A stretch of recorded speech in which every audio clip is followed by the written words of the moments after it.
A few years ago, I learned about the method of winter sowing for starting seedlings.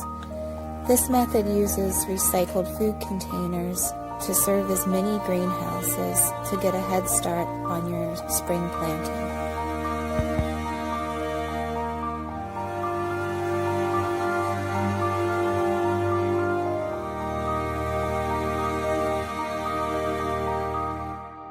To prep my containers, I discard the lids in the recycling and then use my kitchen shears to cut around the middle. I let a small space attached to serve as a hinge so that I can access my plants easily.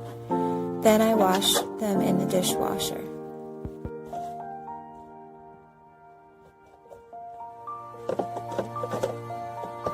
Drilling a series of holes in the bottom of each container ensures that your soil does not become waterlogged. You don't want your seeds to rot.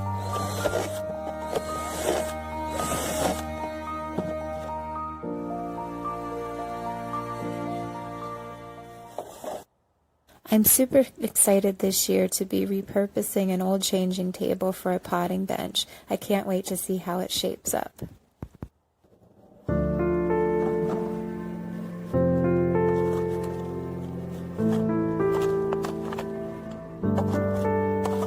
I add a few inches of soil to the bottom of each container.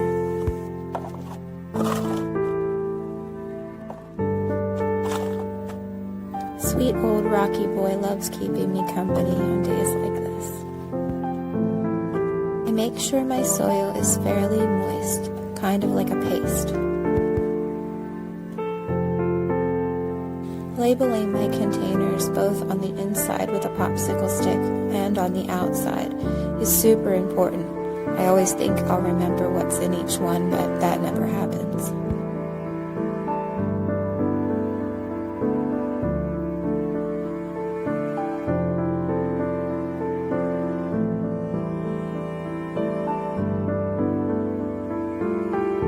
I plant the seeds according to the instructions on the seed packet.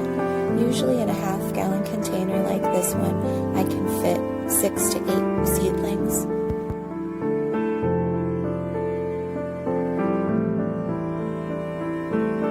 For me, planting seeds is kind of like a meditative act. It feels holy in some way, like you're holding all of this potential in your hand.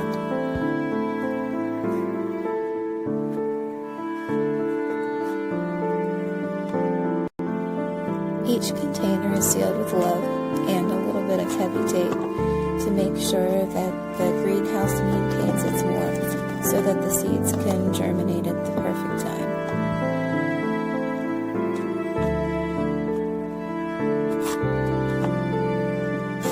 I used to wait for the perfect set of circumstances when I had an uninterrupted few hours to do garden chores like this. One of my greatest lessons from motherhood has been to embrace the imperfections, to just do the best you can today.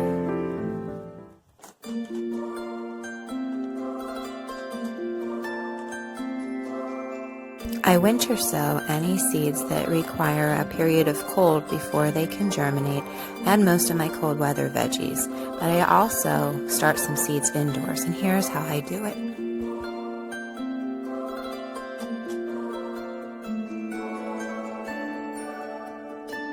A few years ago, I discovered that used eggshells make wonderful pots for starting seedlings. You simply wash them out and then fill them with a seed starting soil blend.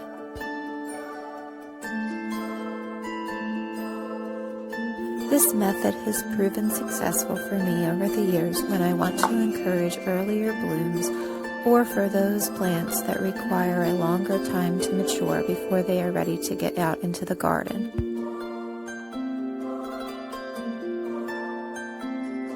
When the seedlings are ready to be planted out, you simply crack the eggshell away from the roots and put everything into the ground.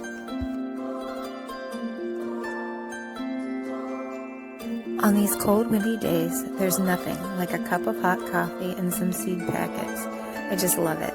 It's like medicine for the soul. After checking the information on the seed packet for planting depth, I make little holes on top of the soil and sprinkle the seeds in.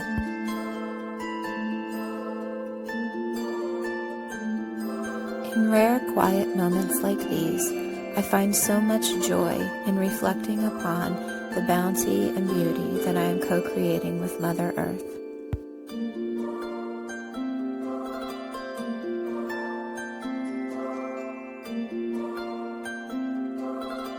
As I long for days of bare feet and sunshine, the smell of the soil and the feel of it on my fingers keeps me going until spring is actually here.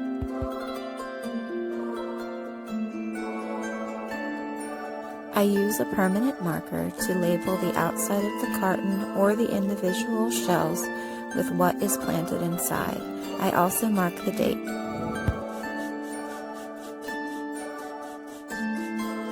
I mist the soil a final time with some water and then cover the carton with some plastic.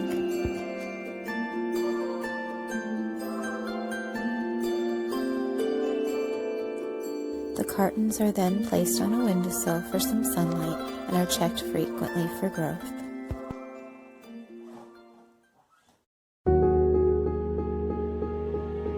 Last fall, I finally followed through and planted bulbs.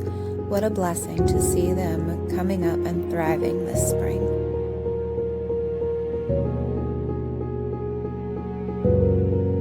Now I know this viola didn't come from a bulb, but it overwintered and it's pretty amazing. Due to a very mild winter, my rosemary also survived, so today I'm going to take some cuttings, put them in water, and see if I can't get some more to grow.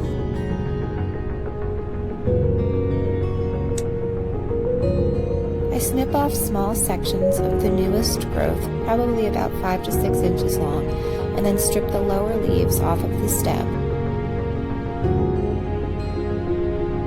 I place these cuttings in my cup of clean water and then place the cup in the sunlight on the windowsill and wait for roots to form. Also on my windowsill is this basil plant that I've had for 5 or 6 years. At this point, it's very leggy from stretching for the winter sunlight, but I take cuttings of it to produce new plants like these for my garden this year. I'll keep an eye on these cups of cuttings to watch for root formation and to check for when the water needs clean. Soon, these plants will be going out in the garden. Spring is such an exciting time of possibility, and I very much look forward to sharing more with you as the season progresses.